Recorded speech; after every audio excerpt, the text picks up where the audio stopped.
जो गुरु से बिसर गया वो भक्ति से बिसर गया, जो भक्ति से बिसर गया वो प्रभु से बिसर गया। भक्ति तो परमात्मा की करनी है, और जो परमात्मा की भक्ति करते हैं वो भक्तों को प्यारे होते हैं। उनके सभी पुत्र हैं, उसकी संतान से, उनके पुत्रों से जो प्यार करते हैं वो सच्चे भक्त, सच्चे सेवक और सच्चे श्रद्धावान हैं। जिनके दिलों में श्रद्धा नहीं होती वो भक्ति के रास्ते में कभी भी कामयाब नहीं होते। द्वेष, ईर्ष्या, लालच की भावनाओं को जब तक दिल से हम नहीं निकालते तब तक हम इस भक्ति के रास्ते पर नहीं चल सकते। भक्ति हमेशा श्रद्धा की बुनियाद पे खड़ी होती है। यकीन जिसका दृढ़ है वो चाहे सुमन कम करता हो, चाहे ध्यान में कम बैठता हो, चाहे अभ्यास वो थोड़ी देर के लिए करता हो, लेकिन उसका थोड़ी देर का किया हुआ भी पूरा हो जाएगा। एक आदमी रोजाना कुछ के कुछ गीत गाता है, झूठी बनावटी बात करता है, जबान से कुछ कहता है, करता कुछ भी नहीं है, व्यर्था वक्ता बनने में कोई फायदा नहीं है। सच्चे दिल से तो जिन्होंने पुकार करी ना, उन्होंने तो प्रभु को गालियां भी दी, गालियां दे के भी कहने लगे कि बोल तू मेरे साथ ऐसा क्यों करता है, तूने उनके ये काम किए। गुस्से में आके भक्तों ने तो परमात्मा को इतना तक कह दिया, किसी किसी को किमी अलग अलग ढंग से कह दिया कि नरसी के तेरा मामा लागे था, उसका आके भात भर गया तू। मीरा तेरी बुआ लागे थी, उसका तो नहीं ये किया। नामदेव तेरा फूफा लागे था, उसकी छान छपा के गया। परमात्मा को क्यों देते हैं? उनके दिल में श्रद्धा इतनी दृढ़ है। कह सकते हैं वो, क्योंकि उन्होंने उतनी मेहनत की है। हम कुछ करते ही नहीं तो कहेंगे किसको? हम तो उनको कहते हुए भी मन में धोखा है, क्योंकि धोखे से भरे हुए हैं। मन जब तक साफ नहीं है, सच्चाई नहीं है। सच्चे कहने वाले तो जो रात दिन पाप कर्म करते रहे, 1 मिनट में प्रभु ने आके संभाल लिए। ज्ञान और ध्यान करे कद लुधियर कद गंगा जल पीता, तो भी पकड़ गोपाल लाए पैर तीसरा बीता, हरि सच्चे दिल की मीता। 1 मिनट में जो रोजाना तो जीव हिंसा करता है और एक पल में बोला कि या तो मेरे को वो चीज मिलनी चाहिए, नहीं मैं अपने आप को अभी खत्म कर दूंगा। 1 पल में सारी जिंदगी जिन्हें खोटे कर्म करे, और 1 पल में इतनी श्रद्धा पैदा होगी जो मरने के लिए उसके नाम पर तैयार हो गया, और प्रभु ने खुद आके कहने लगा ये ले भाई मैं आ गया। क्यों ऐसा काम करता है?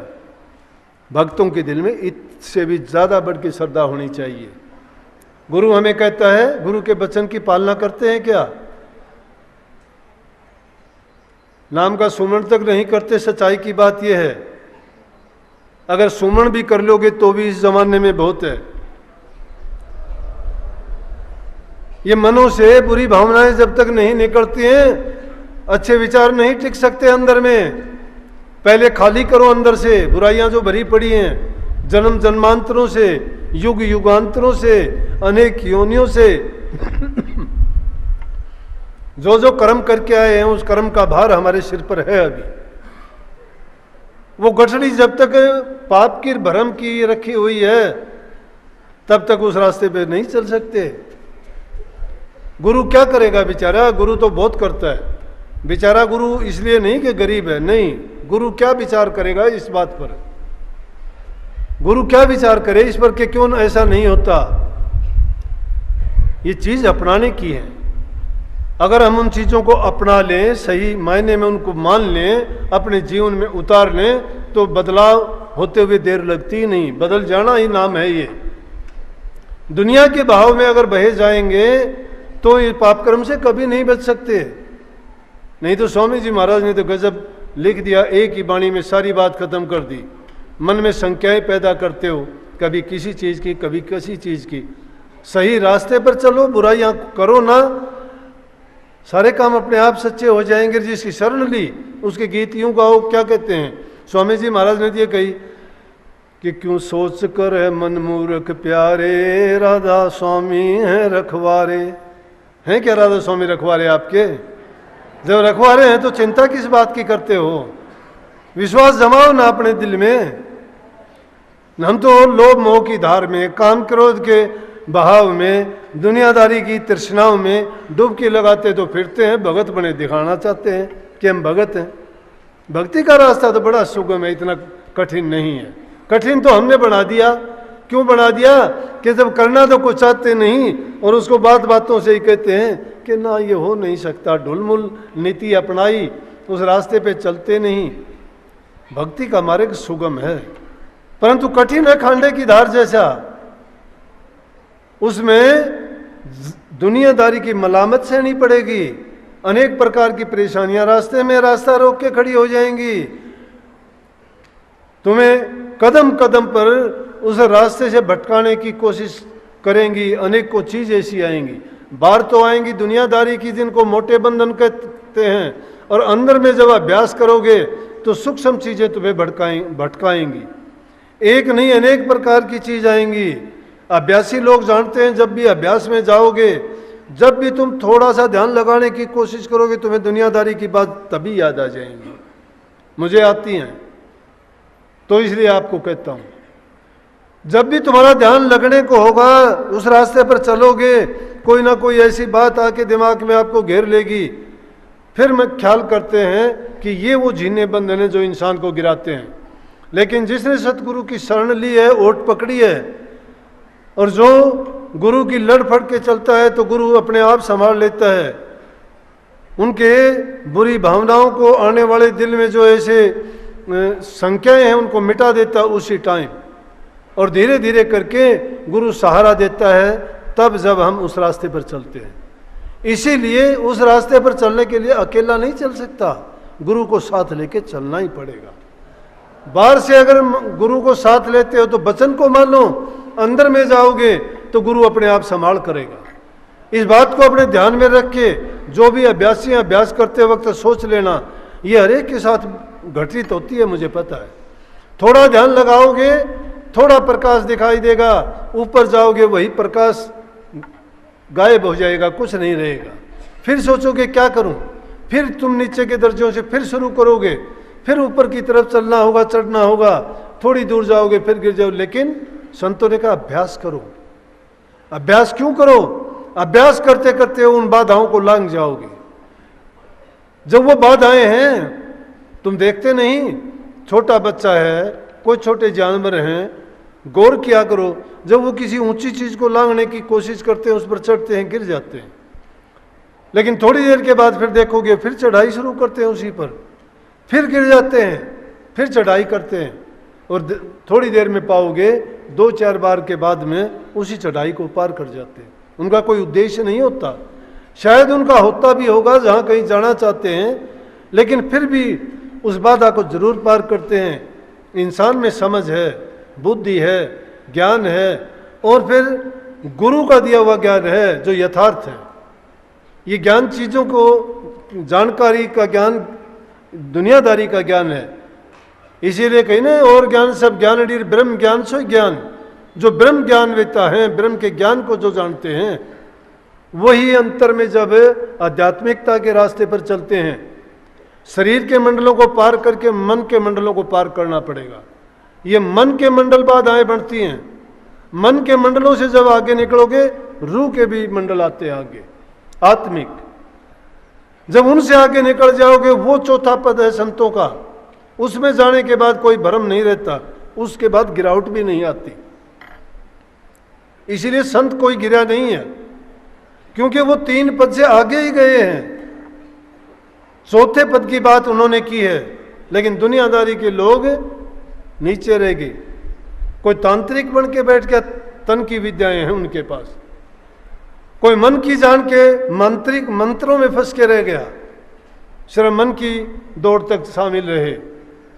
कोई आध्यात्मिकता के रास्ते पे चला, लेकिन यथार्थ घर निज देश में नहीं पहुंच पाया। वो भी संत तीनों से ऊपर चौथे मंडल में जब पहुंचे, वो तन से, मन से और आत्मा के मंडलों को पार करते हुए वही ज्ञान वो बांटते हैं और उसी का संदेश देते हैं। उस रास्ते पर जो चलते हैं उनको वो हासिल होता है, जरूर होता है, लेकिन ना तो बातों से मिलेगा, अभ्यास से मिलेगा।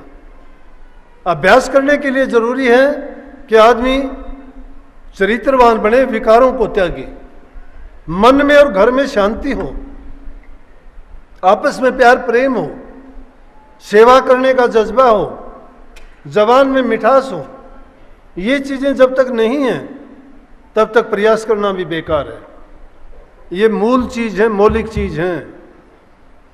और इनके ऊपर भी जो मूल आएंगी, उनमें तन की साधना होगी, मन की साधना होगी, इंद्रियों की साधना होगी, समय का संयम होगा। वो धीरे धीरे अपने आप आती चली जाएंगी। वो कोई सिलेबस नहीं है जिसको हमें पूरा करना है, पढ़ना है, याद करना है, नहीं। वो तो अभ्यास के दौरान करते जाओगे, अपने आप आते चले जाएंगे। जो जो वो बाधाएं आती जाएंगी उनका पता लगता रहेगा। जो जो उनसे ऊपर निकलते चले जाओगे तो उनका भेद लगता रहेगा कि हमने उनको किस तरह से पार करना है। लेकिन उनको पार कर लेने के बाद में जो आनंद हमें प्राप्त होगा, मानसिक शांति जो हमें मिलेगी, उसका दुनिया में कोई दूसरा उदाहरण नहीं होगा और उसके तुल्य कोई सुख और शांति भी नहीं होगी। इसीलिए उस सुख के कारण संतों ने राजकाज को ठोकर मार दी, महलों के आराम सुखों को त्याग दिया, अच्छे भोजन और शाहीपना जो था सब किसी को छोड़ के इस भक्ति के मार्ग को अपनाया। पता था कि आदमी को संसार के पदार्थ इकट्ठे कर भी लेता है तो कोई साथ देने वाला नहीं है, सब छूट जाते हैं। फिर भी इंसान की बुद्धि है। कबीर साहब कहते, कबीरा ओंधी खोपड़ी, ओंधी खोपड़ी है ये, धापी कब हो ना हो, ये कभी नहीं धापती, क्योंकि तृष्णाओं के गुलाम हैं। किसी को कितना मिल जाए फिर भी नहीं मानता।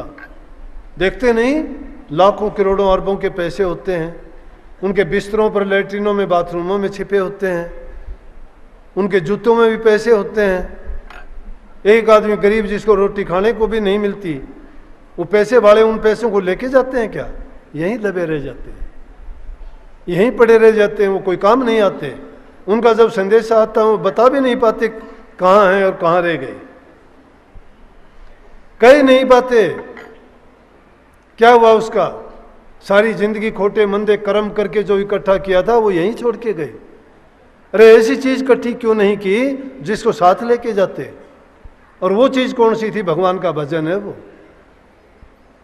किसी का दिल दुखाया, किसी से धोखा किया, किसी से झूठ बोली, किसी से बेईमानी की, ऐसे ऐसे कर्म करके, और हमने खुद पाप कमाया, पाप की गठड़ी अपने सिर बना ली, लेकिन जो उस पाप कर्म से हमने इकट्ठा किया वो यहीं रह गया सबका सब।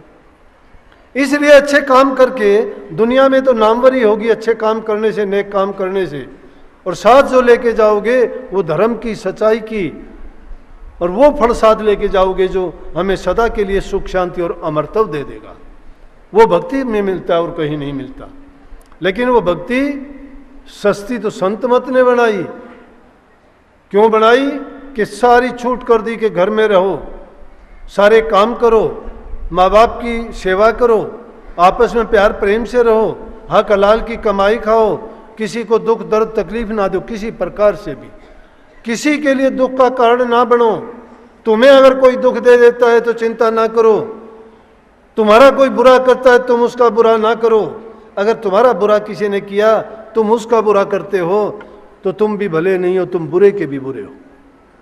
कहने में कह देते हैं ना कि बुरे से भी बुरा वो होता है जो बुरा करने वाले का बुरा करता है।